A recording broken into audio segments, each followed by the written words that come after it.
So today we've got Samir Oukili. That's how you say it, right? Oukili. Oukili, yeah?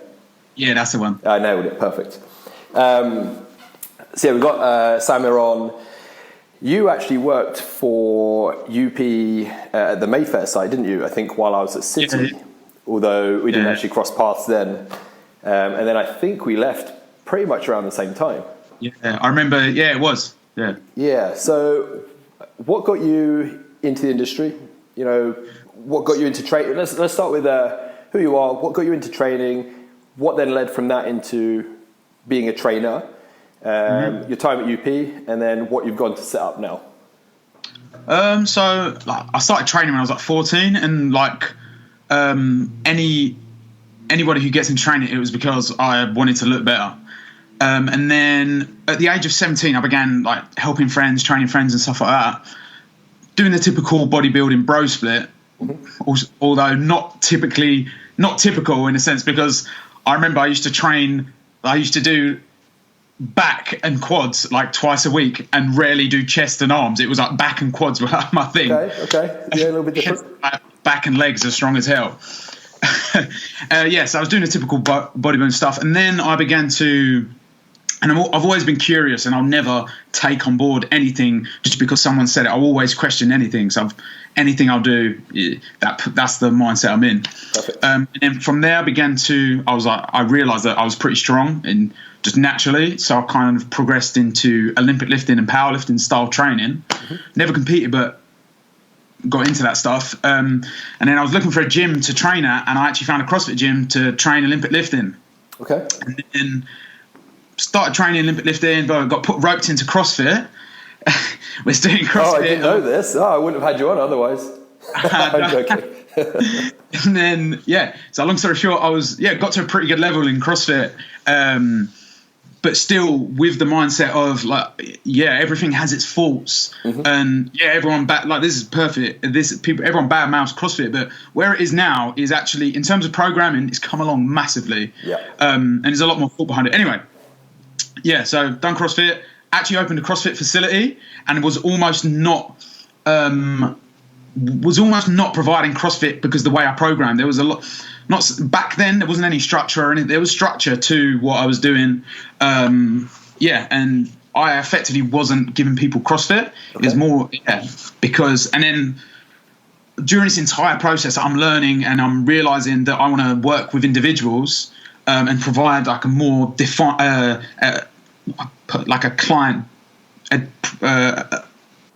product, a service that is actually defined by that individual instead of going, this is personal training.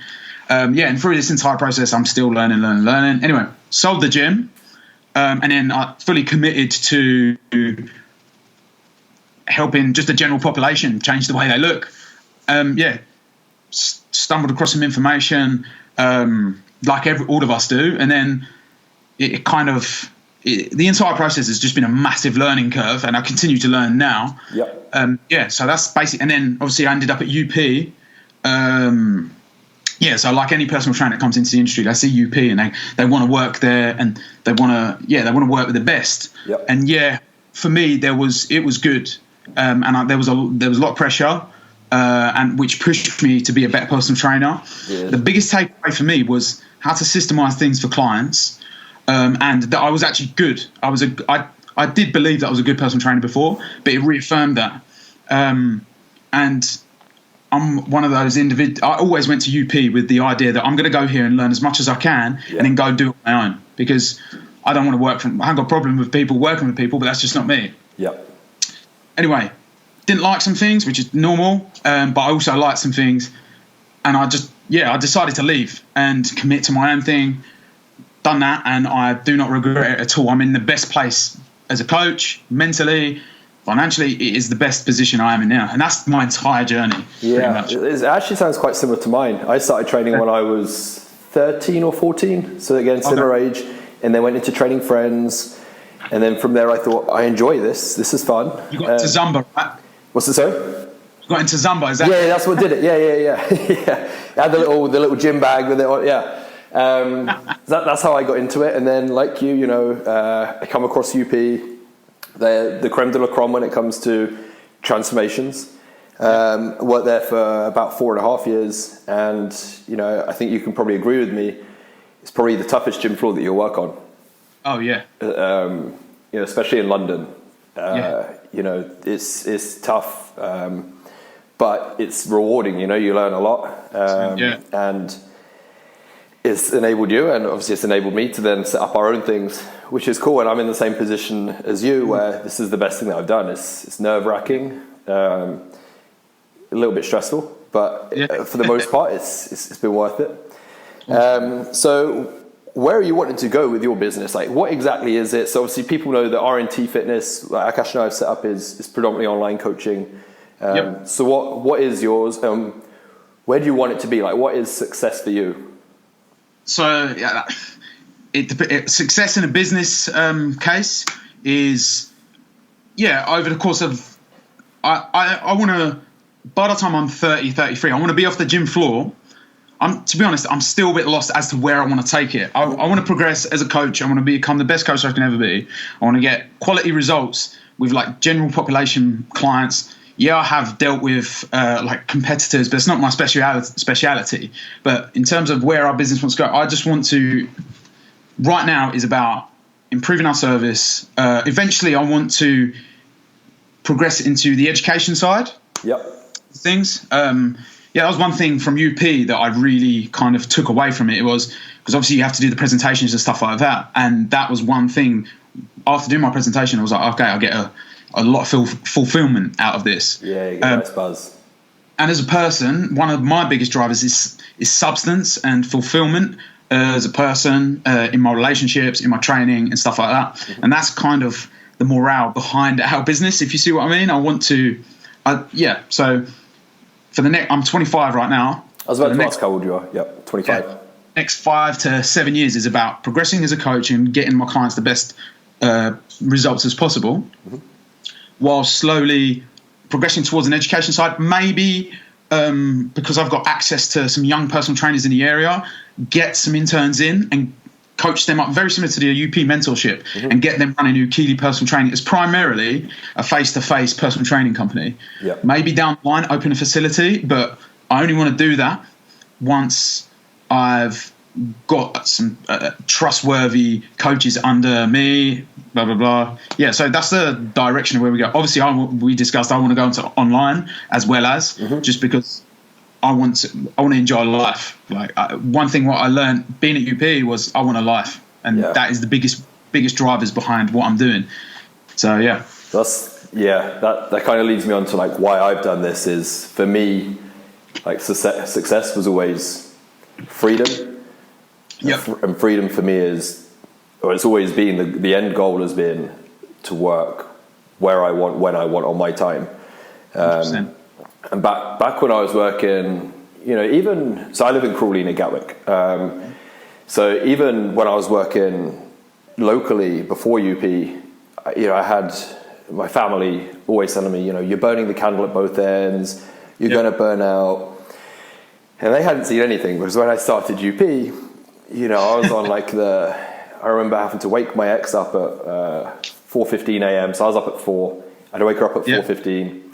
She dropped me off at our local train station. The train would depart at 4:55, and I'd work right through. I'd get back home at 11 p.m. and I'd just sit in the car. She'd pick me up from the station. I'd sit in the car in silence on the way home. She'd watch me eat my last meal of the day, and I'd go to bed. And that was 6 days a week. And I had, she was saying to me, "You're mental, what you're doing." My family was saying the same thing, but it was like that end goal of, if I put the work in now and I do these bullshit hours, I suck it up, down the road, it's going to pay off. Oh yeah. Finally, after 11 years, I'm now able to a degree, work when I want, where I want, and then keep plugging away, and hopefully that current freedom will then turn into financial freedom. Yeah. Here's hoping anyway.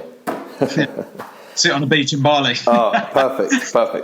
That is the dream. Yep. A cocktail in one hand, my iPhone in the other, answering a client. Yeah, man. Yeah, drop your carbs by 20 grams.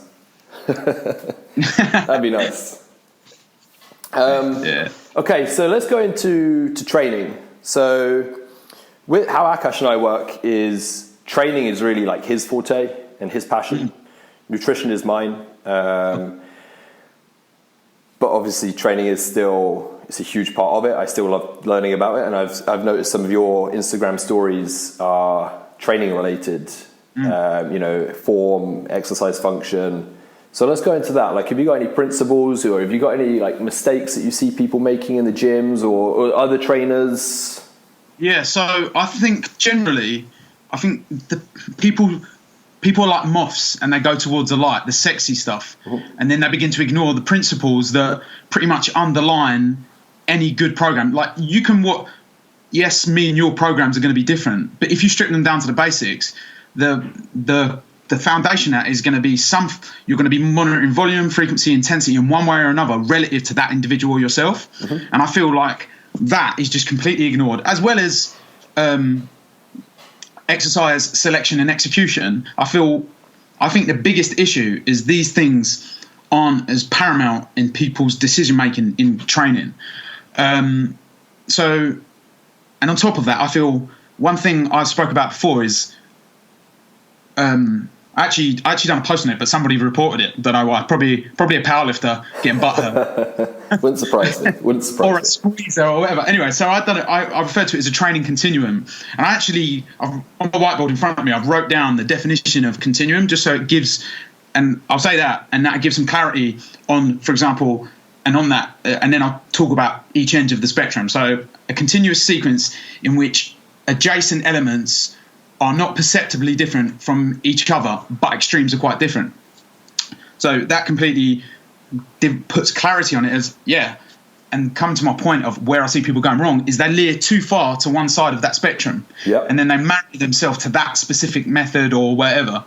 So you've got progressive overload crew with a disregard to exercise selection and execution. And then you've got the squeeze and stretch crew, which I feel is based on a misunderstanding of training itself, because they don't understand the fundamental principles. Do you see where I'm going? Yeah. I actually use this training continuum when I program for myself or an individual or anyone. So it's pretty simple. You meet in the middle and you go, okay, these are the core principles of a solid program. Yes, we need progressive overload with multi-joint movements, but that's not necessarily the primary goal initially with a complete novice. Or someone like yourself, say if I was programming for you, it's like, okay, you can execute, you've got strong, so we can incorporate those movements, but I'm still going to consider the fact that by the looks of your Instagram, you got super short femurs and things those considerations. And I feel looking at it as a training continuum gives clarity, but I feel like that's a grey area right now because people are unaware of it. And I think that's from the complete novice in the gym, the intermediate in the gym, and the advanced in the gym. When I refer to those like novice, intermediate, those stages, I'm referring in the gym, not in our opinion, because obviously someone that's been training for 8 years and they might have a physique, but they're still a novice or an intermediate because they can barely, when they do a lat pull down, they have no idea that they should be depressing and retracting their shoulder blades. Or do you see what I'm talking about? Yeah, 100%, definitely. To be honest, like, training is probably one of my biggest passions. But this is the process that goes through my head when I'm putting together a program. And even on that continuum, somewhere would be preference. What do they enjoy? What exercises can they put a lot of intention into? And other considerations in terms of choosing exercises would be I don't do an initial assessment with my clients. I get them to perform the fundamental movement patterns. I film them, and I'll make a judgment on that, and I'll make a judgment on their initial starting pictures, and then from that I will then, okay, right, this person clearly, when they do it, I ask them, what are you thinking about when you do a bench press? They're like, I'm taking the dumbbell from here to as far in front of me as possible. It's like this external thing, and that's really common in general population. You'll know that. So maybe and then transferring that to an internal cue where they're like, actually contract from here, or I don't know, it's still external. I would say, like, dig your bicep into your chest, forget about your hands or things like that. But definitely. I feel that kind of covers the training faults, umbrellas all the training faults, if you know what I mean. Yeah. What's your thoughts on training frequency, body parts? I think it's relative. So I'll give you an example actually. So first of all, I'll give my thoughts. So in terms of frequency, I think if you are strong, if you've got a physique and you're muscular, you can execute, then you can merit going higher frequency with less volume, which seems to be a bit of a trend at the moment. Yeah. But at the end of the day, and it depends on how you look at what you're trying to progress, like how you're trying to progress. Because obviously, if you want to build muscle tissue or you want to maintain muscle tissue, you need to progress volume or maintain it in one way or another. So whether that's adding 1 rep to the same weight or adding 1.25 kilos to the bar, you're still progressively overloading. Yep. It's just how you look at it. And I think preference comes into play. Basing it off some actual evidence and also anecdotal evidence, because you want to consider that individual. For example, myself, I've been doing like a higher frequency approach for the past 4 months, and I just feel beat up. Like, you know, when you feel like your central nervous, you're even putting 50% on the bar feels like you're going to die. Yeah. Right now, I've literally dropped. I'm still training muscle groups 2 times a week, but I'm training 4 times a week. I've dropped the intensities that I work at. I'm relative to what I was doing previously, but there's still everything coexists in my opinion. It just, you have to relate it to the individual. So right now, I feel beaten the hell out of, not actually like just my central nervous system, and that ties me into the psychological side. Mm-hmm. We talk about that later, but yeah, so right now I've backed off the higher intensities. I'm still lifting within the 6 to 15 rep range. It's just I'm not doing an all-out top set where my head turns into a blueberry. Yeah. I'm leaving a couple of reps left in the tank, whether that's you're looking at it as a RPE or reps in reserve. In my head, I'm just like, I'm going to keep 2 reps in the tank, and then next week I'll add 1 rep, and I'll add 1 rep, and I'm going to hold. For example, I've done my lower body squat indicator for the past 4 months was safety bar squat, and it just got to a point where it was getting sloppy. I didn't enjoy it, so I've switched to front squat for the time being, but I'm just not smashing. Like I said, I'm not trying to go to failure on every top set. I think this is a mistake as well that a lot of people make, is training to failure too often. You know, for example, for somebody that's new to the industry as a coach, if they watch one of UP's promo videos for say like the hypertrophy camps or Nick Mitchell's old videos, that is balls out intensity, right? Yeah. But what people don't get is that's a snippet. It's a one-off. It's for the camera. So the problem is, you know, they watch these videos and then you see them in the gym smashing the hell out of their clients, you know, forced reps, straight to drop sets into pot.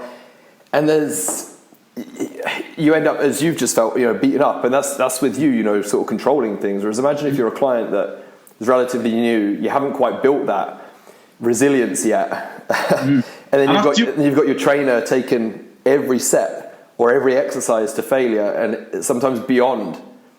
It's counterproductive, right? You can't recover from it. I mean, I even had it when I was training some of my clients at UP, where I'm similar to you. I'll keep typically like a rep in the tank. You know, maybe every 6 to 8 weeks we might go for an all-out session. But really, it's let's just progress, and that means taking rest periods. That means me holding you back from hitting complete failure. But then they would sometimes look around the gym at other trainers, you know, who got their clients, you know, running up and down and pouring with sweat and forced reps on the pendulum. We all seen that, where the clients like bouncing out the bottom, the trainer's picking them back up. And you know, and sometimes in their rest period they'd be like, "Am I working hard enough?"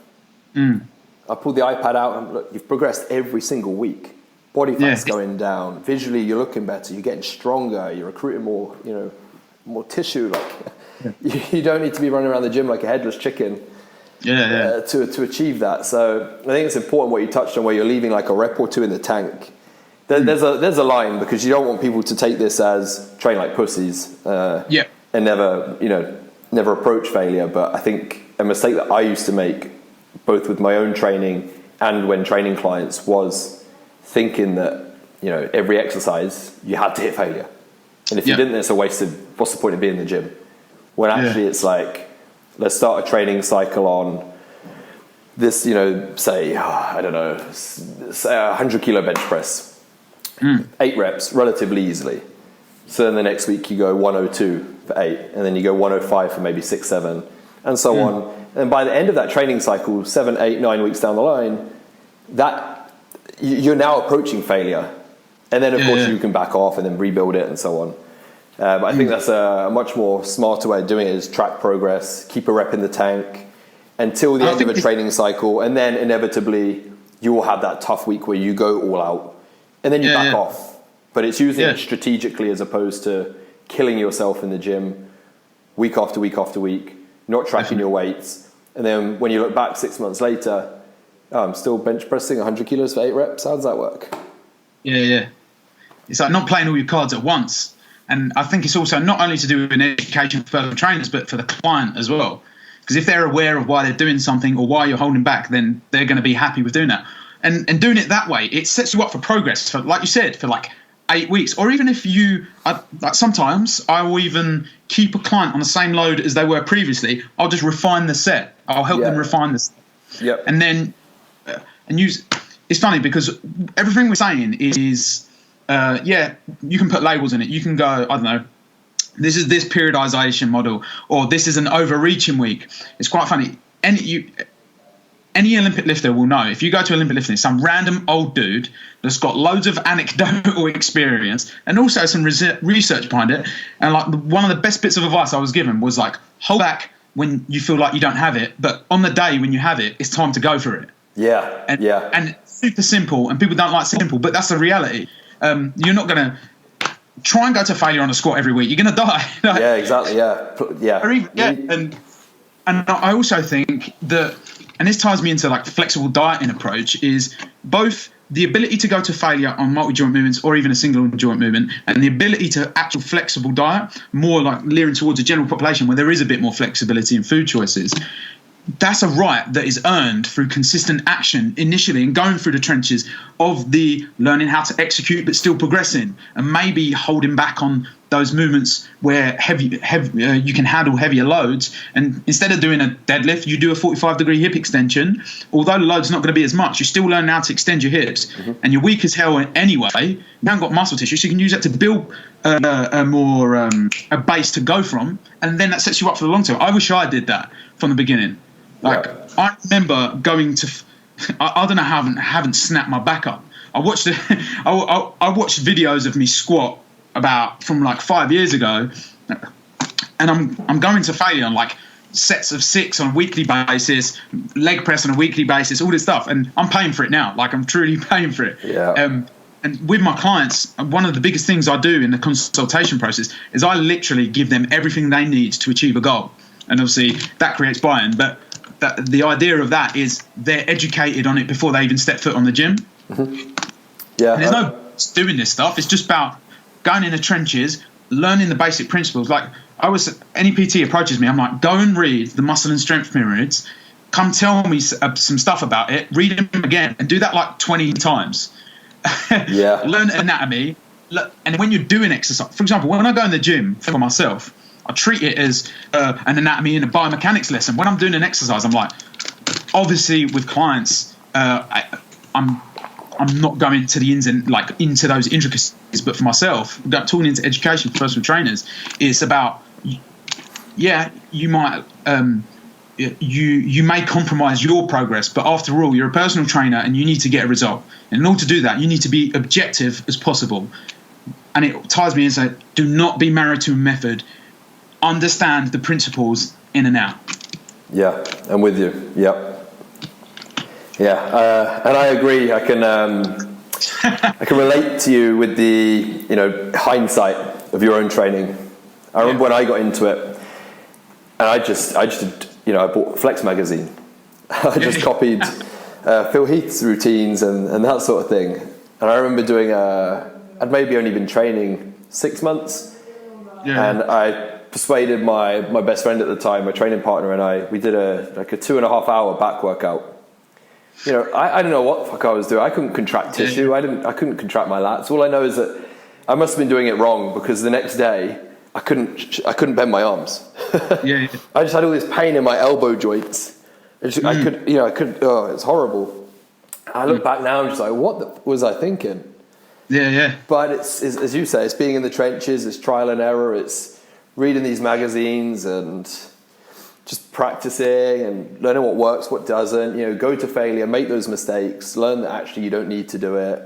It's interesting, but for new trainers coming in, I think you just nailed it there with the muscle and strength pyramids.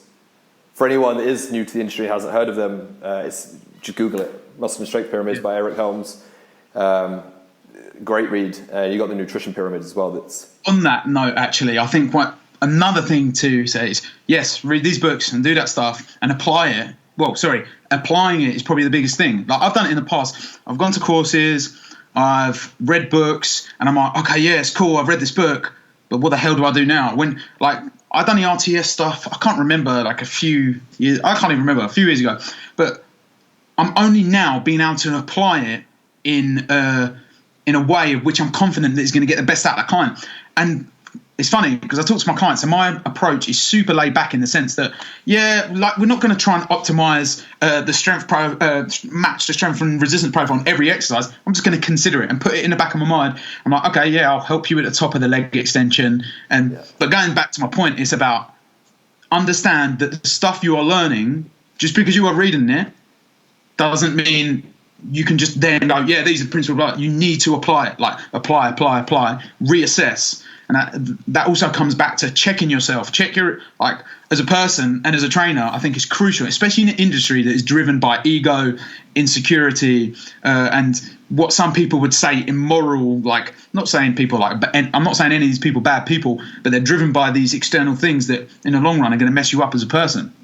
Yeah, you're right, yeah.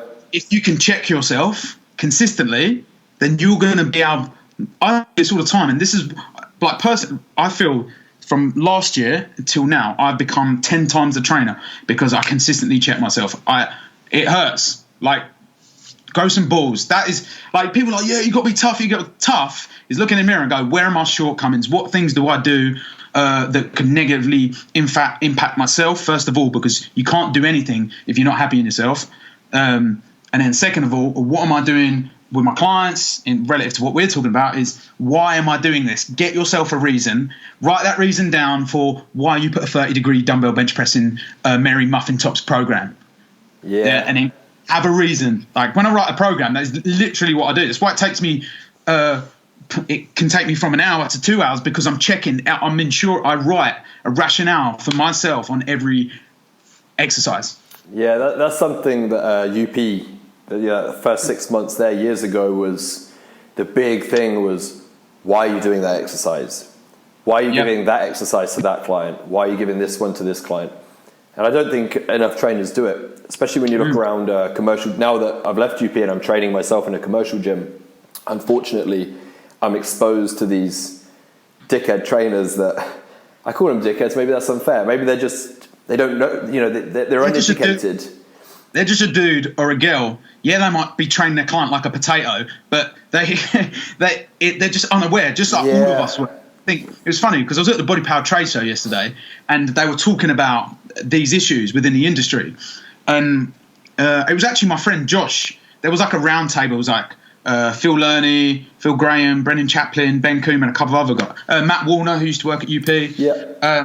Anyway, they were talking about the industry and the shortcomings, and it was, Josh made a really valid point. Someone in the audience said, "Oh, what do you think about these 12-week personal training courses?" And and Josh said something, and it really resonated, because in the industry there is a lot of stuff where people go, "Oh, people are training like this. They're training." Who gives a shit? The only thing you, me, and anyone watching this has control of is what the hell they're doing. Yeah. Take ownership of yourself as a trainer and yourself as a person. You're going to be fine. The fitness injuries are going to improve because it's clearly there's a lot more education and stuff like that. But that comes up all the time. And it just comes down to people like you, me, people you interview, other people we surround ourselves with. That's what is going to make these new trainers come to industry and question what actually maybe I do need to work on myself, because I think a passion of mine is reality and being objective and taking ownership. And in order to do that, if we all want to enjoy ourselves and have really good industry and get really good results and progress our industry, because if that progresses, then we progress, then we just need to work on being the best we can be. And in order to do that, you just check yourself. Yeah, no, I'm with you on that. I'd say the only caveat is those trainers, fair enough if a trainer is trying to better themselves and they don't know any better, and you're in the gym and you're watching them thinking like, what the hell are you doing with that client? You're just going to injure them. Okay, if they don't know any better, so be it. But at my local gym, one of my friends, he trains trainers. He's got a coaching business, and my local gym had him to come in and coach them locally, and a handful of them turn up. Now, to me, it just says the rest of them, they don't want to improve. They're the ones that get to me. And the trainers that, when training their clients, they are, texting and... it gives us a bad name in a sense. Yeah, I watched a trainer at my local gym a while back when I was doing cardio, and he had his female client 20 minutes on the cross trainer while he stood on the one next to her, 20 minutes on the treadmill, and he literally was leant against the handles on the one next to her, watching the TVs. I think they did like 10, 15 minutes on the bike, and then he quickly gave it some hamstring stretches, and and it's like that with, there's no excusing that. There's excusing perhaps sometimes poor technique, and definitely I guess sometimes I am too judgmental because I've come from a place like QP where it then is easy to look down at these other trainers and what the fuck are you doing? Chill out, man. I think it's easy to do it, but with the ones that don't want to better themselves, there's no excuse for that, and it just kind of gives other trainers that's what gives personal training a bad name, and why we're supposedly just meatheads, right? Yeah, but the reality is those people are probably going to leave the industry soon anyway. They come in like, I'm going to earn loads of money. I'm just going to train people for I'll do 30 hours a week and I'll earn like $3-5 grand a month. But it's just not the case. Yeah, and within like 90, 100 days, they're out. Yeah, it's true. Yeah, you just feel sorry for anyone that they've left in their wake. Yeah, definitely, man. So moving on to nutrition. Previously, the people that I'd had on this podcast were more like contest prep based. Yep. Which is what excites me. Mm-hmm. But most of the people watching this aren't contest prep athletes. Yep. So Gen Pop, what's your views on it? And for anyone watching, when we say Gen Pop, we mean general population. So the average client, the city workers, bankers, lawyers, and so on. So let's go through your approach from the start, as in the consultation. How do you approach that side of it? And then do you set meal plan? Do you give them macronutrient targets? Do you do a hybrid of the two? Like, what are you finding is working at the moment? I don't, it completely depends on the individual. Mm-hmm. Initially, I tend to, in one way or another, initial 2-week period. So whether or not I get them tracking via MyFitnessPal or they're directly tracking their macronutrients, there is some monitoring there. But right now, it completely depends, because in the consultation process, I'll be making notes of how they actually respond to the things I'm saying. Or, for example, I'll get a coffee and I'll say to the woman at the coffee thing, I'll say, put 2 of the biscuits on the coffee thing for me.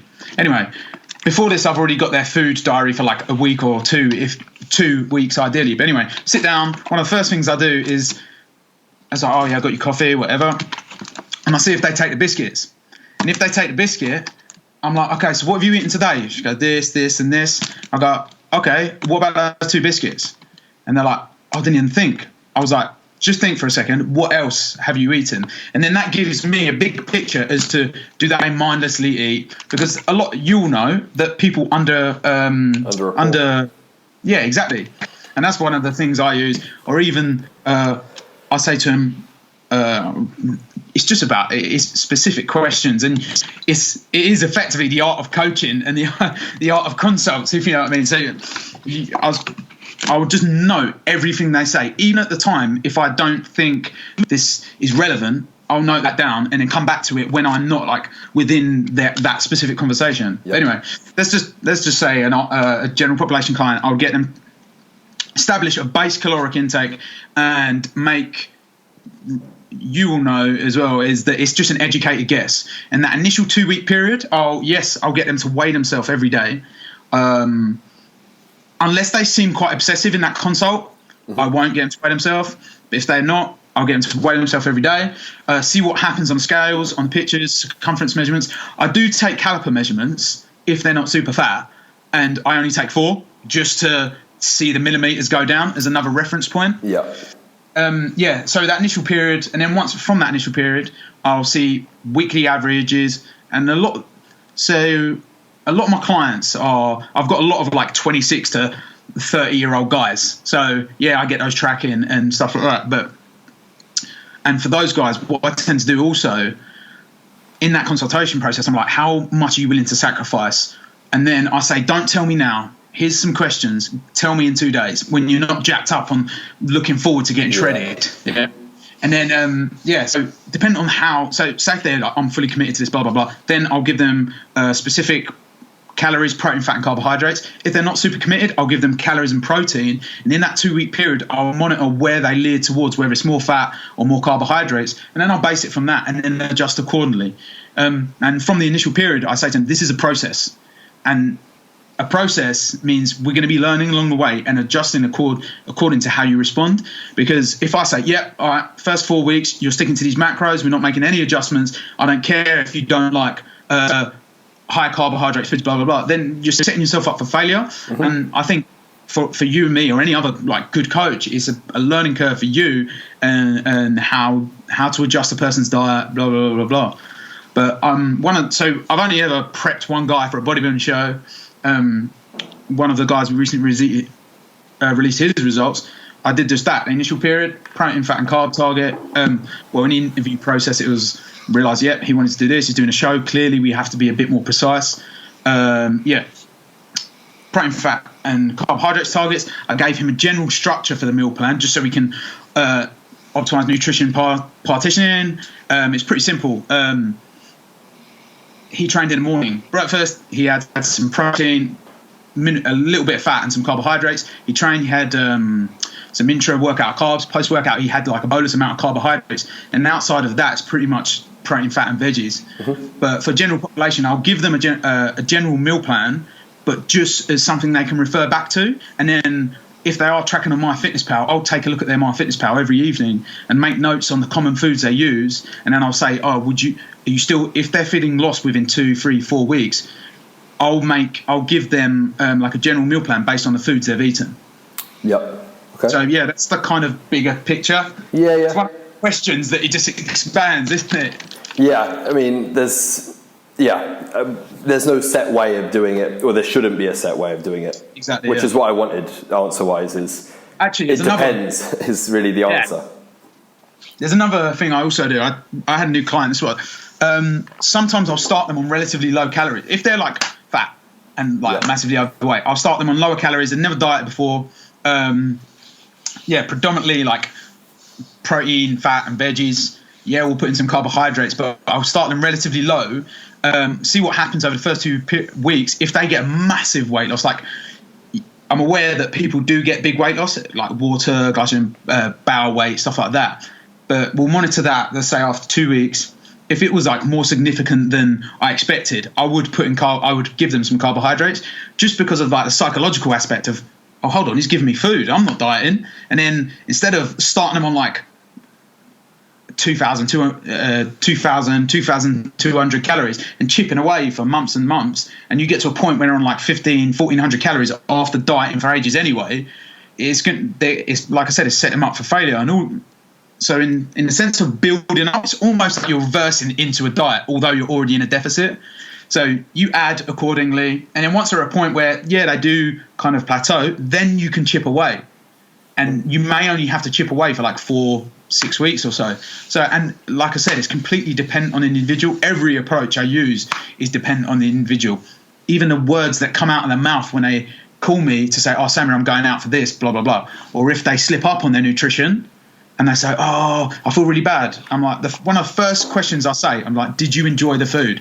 And if they say no, I'm like, were you conscious when you were doing it? And they're like, usually it's no. I'm like, okay, this week, each day I'm going to come back to you. I'm going to message you at the end of the day. I want you to tell me, I want you to focus on being conscious when you eat. So when you're eating, feel the texture of the food, chew it 20, 30 times, and little things like that I've had massive success with. So, yeah.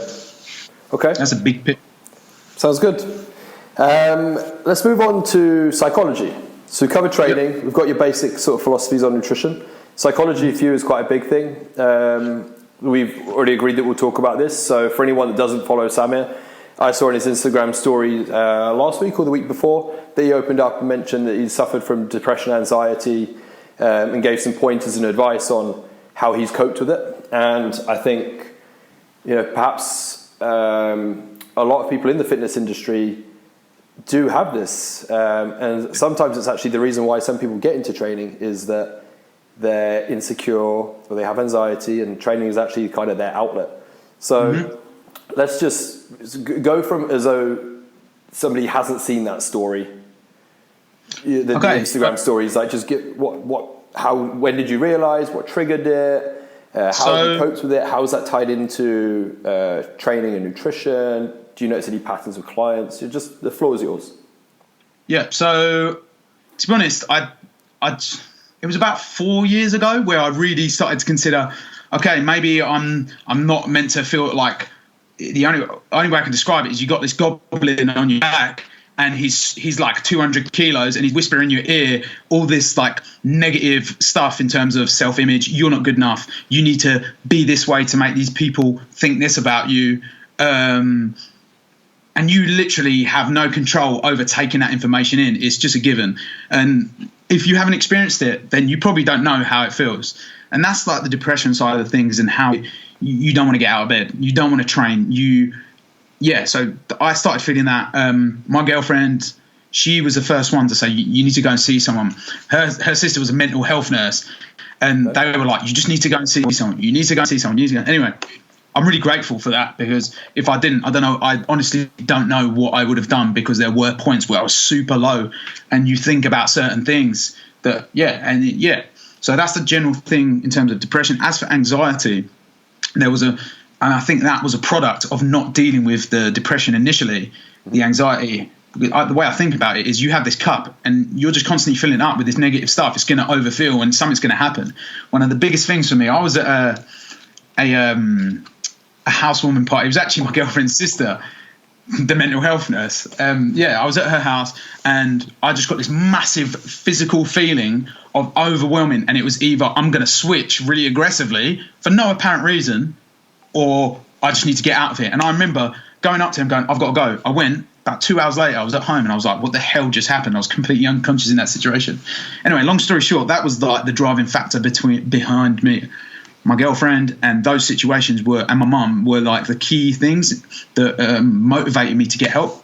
So went to NHS. They put me on SSRIs. Before I went in, I'd already read up about them. I was probably like the worst patient for a doctor, because this doctor within 5 minutes had prescribed me SSRIs, and I asked him why. I asked him, what do they actually do? And he couldn't answer. And I went, look, you have to read a bloody book. It's poor, isn't it, right? I don't want to tie everyone with the same brush, but it sounds like in this case, some GPs, it's almost like they're taking the batteries out of a fire alarm instead of putting the fire out. 100%. So putting the fire out in your case would be going and seeing a therapist, getting to the root of the problem. I'd imagine you're going to come on to this. Whereas it's easy for the GP just to give you these SSRIs, not know the mechanism of action behind them, or they're actually going to just make you probably, I guess you might come to this, just dead of emotions. I'd imagine. So I took the SSRIs, and as you said, and as a person, if you knew me as a person, you'd realise that I'm about substance, I'm about connection with people. If you're my friend, I'm going to die for you, basically. If you're my family, I love you until I'm a substance. That's the only way I can describe it, substance. And as you can tell, I'm quite passionate. So anyway, I was on those for about 6 or so months. Went to the doctor. He was like, stay on them, stay on them. Yeah, it stopped me from feeling certain things and having those episodes, but I was numb. It wasn't a life. So anyway, went to the doctor. He was like, yeah, stay on them. I was just like, anyway, I'm already like a psychological mess. I decided to Google how to wean off them. I did it myself, probably didn't do it the right way. And within like 2-3 months, it got worse. And I feel like that's a byproduct of that. And then done that for like 2-3 years up until now, where I'm not on them anymore and I can manage it a lot better. But I'm actually getting assessed for bipolar 2. So it's kind of, in my head, it's got worse because I've done this and I'm noticing like these not character changes, but immediate changes in emotion. Okay. But yeah, my biggest bit of advice to everybody is, even if you don't ever go, oh, I feel shit, and then go, actually, wait, there's someone in Africa that can't eat. It was like, yeah, that's the reality, but you feel like shit and that's your life. You have to live with the consequences. This is because there's like some kind of taboo behind this stuff. People don't get help or don't talk to people, and I think that's the most key thing, is people need to talk to people first before stuff gets worse, because in my case it has, and from research it has for a lot of other people. I actually know a couple of people at UP who suffer with it, blah blah blah, and I had these conversations with them. But yeah, get help initially. I actually didn't go through the NHS, but another funny story, they referred me to a therapist.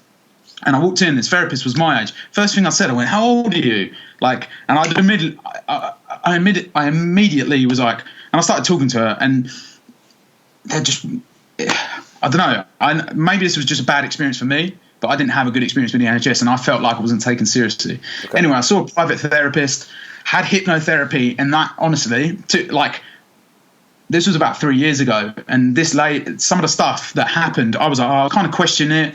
Anyway, last year something happened where usually I would have reacted, or I would have gone into that downward spiral, and like what she said in hypnotherapy clicked in, and I used it as a mechanism to cope, and my triggers back then have no effect over me now. And maybe it was hypnotherapy, or maybe I've got better at doing it, but at the end of the day, that's all we can say is maybe, so we may as well try if it means you living a more substantial and happy life. And as for like going through that stuff, it gives you this perspective as to, oh my God, okay, so during these things did affect. Actually, before I get into that, is one of my coping mechanisms was eating. And there was a point about 3 years ago, I remember waking up, there was like 4 pots of Haagen-Dazs next to my bed, and I had one every night without even thinking about it. And I would say I'm borderline binge eating disorder now. I'm on the process of coming out of it. Like when I was it UP? I can't remember. Last year I got pretty lean. Yeah, I got relatively. Was it last year? Yeah, last year I got the leanest I'd ever been, but I've done it quite restrictive. Obviously, that's going to have some impact both on depression itself, anxiety, but on my relationship with food. And it's only come to a point now where I'm slowly coming out of that process of, I can actually eat in moderation. And don't do like a bin, like a garbage truck. So that's my entire process. And the objectivity it gave me for clients was, actually, I'm a pretty happy dude. This probably happens to other people, and that's how they mask it, or that's how they are. But when behind closed doors, they're not happy. And with clients, I think it's really crucial that you consider every bit of communication you give them, because there's that stereotype PT is like, if someone slips up and has a PT, you're like, oh, I'm going to smash you in the gym today. Why do you do that?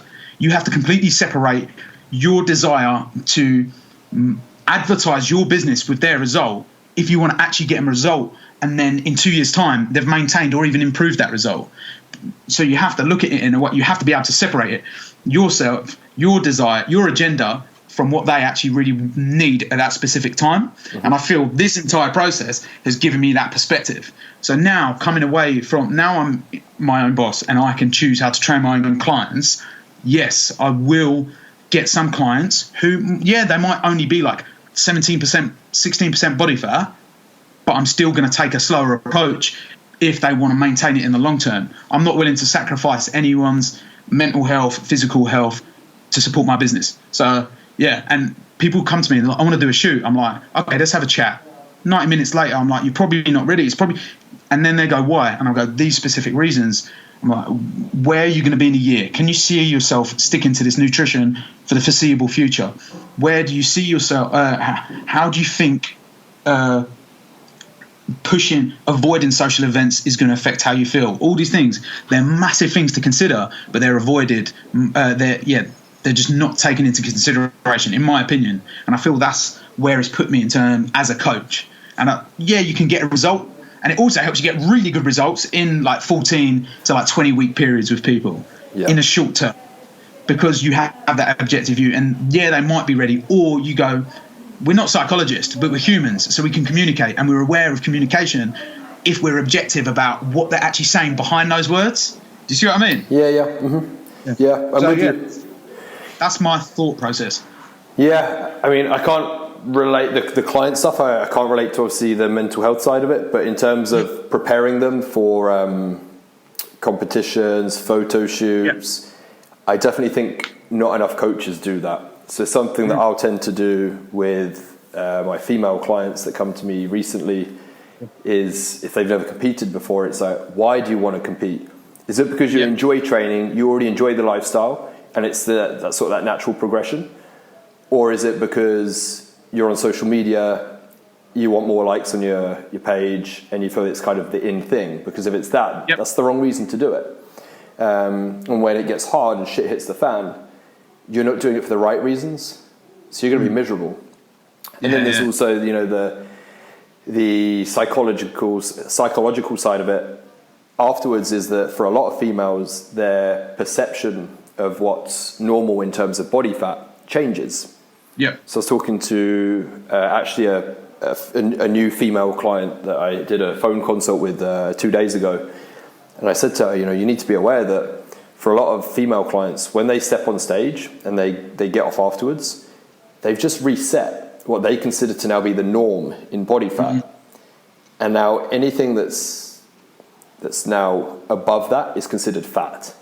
Yeah. And I had it, with one of my clients that had competed, and within 6 weeks, we had calories and cardio sort of back up to where they want to be, cardio reduced, and she said to me, I just feel horrendous. I look in the mirror, I hate what I see. I was like, you're 2.3 kilos above stage weight. You're like 5 to 6 pounds heavier than you were. This is healthy. It's not until I worded it like that oh, really? I'm like, where you're at now is normal. Yeah. You've just had your perception of what's normal has changed because you've been down to that extreme. Yep. And then of course you have the food side of it as well that you touched upon, where if you restrict things for a long period of time, it's quite easy to then develop a borderline eating disorder afterwards, which some people aren't aware of when they go into either photo shoot or competition preps. So I definitely think it's important for a coach. I think for example, even affects for example, I know there's a trend. I've been contacted by a lot of females to prepare them for a competition, and they're coming to me saying they've lost their cycle, they're not sleeping well, they're doing crazy amounts of cardio, and there's this weird fine line between lifting in the gym and cardio. They're doing these crazy circuits, and anyways, and I'm saying to them, I'm not going to work with you unless you commit to. Yes, I'm going to help educate you. I'm going to work together to create this understanding as to why these things shouldn't be happening and why you shouldn't move forward. For example, if you lost your cycle, you'll know, and they shouldn't be going into another prep. And if they've been training 3 years and they execute there's no intention behind their execution, there's no way that in the long term that's going to set them up to be happier and be healthier and stay lean and progress within their competitions. And I say there's one female client that we've taken on board who, she lost her cycle, and she's been competing. She competed, I think it was 2 or 3 times in a space of 3 or 4 years of training. Yeah. And she doesn't train hard. She doesn't execute well. She does. She's getting to that point now, and she doesn't execute properly in the gym. She lost her cycle, so all these things are massive red lights.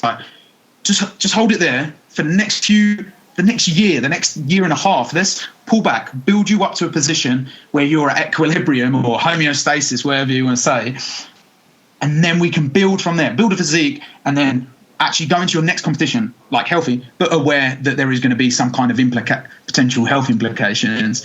It's funny, I was listening to a podcast, I think it was Jeff Nippard, Ice Cream for PRs. Yeah. Best description of analogy of our industry right now. You get these girls, they come in and they're a baguette, and they diet down and they become a breadstick, and then they repeat that process for years and years, and they get nowhere because of that. And that ties in with excessive exercise, excessive dieting, bad body image, social media influence, and all this stuff. Yeah, I put a post up a couple months back that was just titled "Women Stop Competing," and I compete myself, right? Yeah, I've got nothing against competing. I do it myself, but the point of it was, if you want to improve on your placing year on year and improve your physique, you need to have downtime. And that's from a stage point of view of building tissue, and then it is from a health point of view. Like amenorrhea, losing the cycle, is for some women that's part of prep. Like I've got some clients that get to the stage and they have no disruptions in their cycle, and then I get others where unfortunately in that last 4 to 8 weeks it may disappear. But then the goal is, you reverse them out of that. You increase calories. Bring energy balance back into, as you say, homeostasis, and things will come back. And then you work on building tissue and you get ready for the next show. But a lot of females tend to just fall into this trap of, again, maybe it's because their perception's warped of what's normal, and they're almost scared to put on a little bit of body fat. So it's like, okay, I'm going to compete in this show. And then before they've even done that show, they're looking at the show calendar for the year, and they pick another one in 2 months' time, another one after that in a month's time. And it's like, one, this is not healthy physically. Short term, to lose your period short term, it's probably not going to do any damage. But you have that month after month, year on year, that will likely lead to issues down the line. And then you've got as we said, the mental health side of it is you're just not coming back to reality. You're trying to maintain this picture perfect physique year round, which is not great mentally or physically. And then again, from just a progression point of view, the whole point of competing is that it is a competition. Yeah. Like, go do a photo shoot otherwise. But the point of doing a competition should be, you want to try and improve your placings year on year and improve your physique. And you're on there to compete against other girls. So when the judges say to you after your first show, okay, you need to bring up your hamstrings and glutes, how the hell are you going to do that if you're remaining in a calorie deficit for the next 12 months, bouncing from show to show? You're just not. So I think there's different factors to it, and unfortunately I think social media is a big part 100%. Of it, especially with these, and I guess there's nothing wrong with it, but the girls that recycle images where they've perhaps got into shape for a 4 to 6 week period, they've done multiple photo shoots, and then throughout the year they're strategically releasing these photos, which gives you the perception of, shit, like I need to be in this shape year round. This girl's like this, like 12 months of the year. No, she's not. And then, it's that distorted view of what's normal. Yeah, 100%. And social media can be poisonous. It can be beneficial, but it can be poisonous. And right now, there's a massive trend of every Tom, Dick and Harry doing a bloody competition. Not that there's a problem with that. Like, I'm not going to compete as much as the intricacies interest me, and I do want to help some people achieve that level of leanness. But personally, I don't want to do it. And I say to some of my clients, it's okay if you don't want to compete. Yeah. If you're a personal trainer, a lot of personal trainers I find are like, I feel like my credibility is relying on my physique. I was like, if that's the case, then you need to reconsider what you are as a personal trainer. I feel the fitness industry there's a lot of credibility coming from the way you look. Not that that's an excuse to look a certain way, because as a personal trainer, you need to have done or currently look like you train. Relatively like you train, yeah. Whether you specialize in powerlifting, whether you compete, whether you just want to shoot, whether you just enjoy that. Perfect example, my brother, one of the most consistent people I've ever met. He's the one that got me into training, actually. Really good physique. Loads of people say to him, he's got like amazing legs, really good symmetry, and just an overall really good physique. But he doesn't want to compete. and it's fine because he just enjoys training and he enjoys looking good and enjoys having a drink every now and then and partying. Like, that's fine. And I say to my clients, what do you want?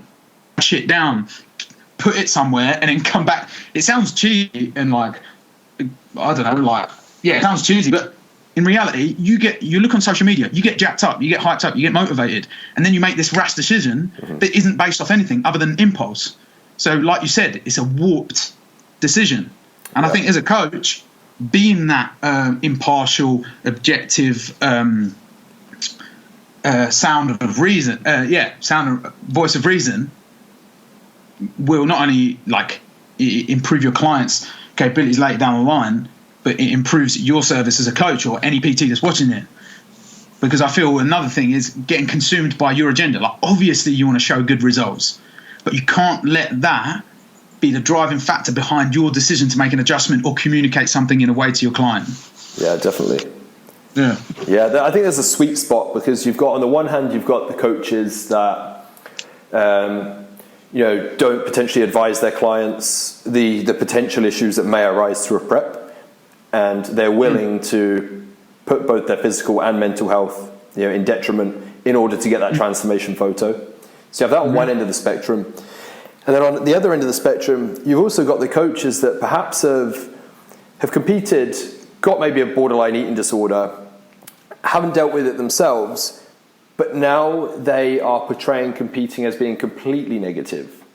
Do you know what I mean? It's like there's one or the other. It's like you're not giving people the full picture, or you have had a mishap, and now you're telling people, don't compete, it will give you an eating disorder. And that's not the case at all. It's a case of, there's a sweet spot in the middle. It's, I'm going to make you aware of the potential issues. We're going to do our best to avoid them, but I need to make sure that you're in the right frame of mind to go forth. But I'm not going to impress my views upon you. I've competed, and luckily I haven't had any eating issues. But that doesn't mean that I would say to a competitor, you're going to be absolutely fine. There's still a risk. But at the same time, you'll have other coaches that I've seen. I don't want to name names, but there was a talk at Body Power 2 years ago where, like, quite a well-known guy that has a podcast did a talk on I think it was called like the dangers of competition prep, and it was basically saying that if you compete, you will get an eating disorder. This guy's never he hasn't even been on stage. Yeah, he's never. So, like, that's then just putting a negative spin on competing when it's like, no, it's not for some people, but it is for others. Yeah, not everyone's going to do a contest prep and it's going to be smooth sailing, and not everyone is going to do it and it's going to be a car crash. And this is the problem: is you've got some coaches that just don't forewarn their clients or don't understand the potentials of what could potentially happen. And then, as I said, you've got the other end of the spectrum that they've had a bad experience or they've heard of a bad experience, and then they talk people out of competing. And there needs to be something in the middle. There needs to be that, like you're doing, you're questioning, why do you want to do this? Are you aware of this? If the answers all stack up, then let's give it a go. You may take like a duck to water. Yeah. Yeah, it's interesting. It's like you just brain dump every bit of information, and then you slowly align it, and then it'll give you your decision. Yeah. Their decision. And I tend to say, don't do this. I literally get all that information out your head, put it on paper, and then see what you really want. Be honest with yourself. Yeah, definitely. That's why, like, you probably see on my Instagram stories, I don't know if I've got it, the Daily Stoic. Basically, it's a Greek philosophy, and a lot of people say their philosophy is they have no emotion, but that's not the case. The school of thought is you don't marry yourself to your impulses, and you act as who you actually are as a person, not based on whether you want to make someone happy or you want to show social media that you're this. Like, you actually can learn, and it's a really good concept. It's a really good philosophy that resonates with myself as well. And I feel literally a lot of my clients, I'm like, you need to buy this book. Yeah. So I'm gonna just buy loads of just give them to my clients. I think I got it. It's called the Daily Stoic. Yeah, I've seen you read from that. Yeah. I've literally, so basically the concept is you read a page a day for 365 days, and you put that concept in practice for that day. Yeah. We're now in September, and I'm up to June the 1st because I keep referring back, and it is a really good tool. Like, I'm not saying it's going to save your life, but sometimes, like, reality cannot be ignored. And that is a really good way of portraying reality to people as a person, especially in a society. Perfect. I think this chat's been quite interesting. Awesome, man. Cool. Let's enjoyed it. Good. Let's wrap it up here. So we've got, what got you into the industry. We've covered your principles on training and nutrition. And then I think the most interesting bit has been maybe the last 20 minutes on psychology, as not many people really talk about it, which I think more people should, perhaps. Let's finish it with, how do people get in touch with you? I've got my personal Instagram, which is at Samir Oukili. We've got at Oukili Personal Training, which is our business page. We're actually in a process of adjusting that and aligning our content more with our clientele, because at the moment it's just a bunch of naked guys. We've got a Facebook page, which is at Oukili Personal Training. I've got an issue with my business email at the moment, so if anyone wants to contact us, contact Hamid at oukilipersonaltraining.com. So that's it. And just confirm, Oukili is Oukili. Correct, yeah. Yeah, perfect. Cool, good. Awesome. Well, cheers for coming on. Cheers, man. Thank you. Speak to you soon. Speak to you soon, man.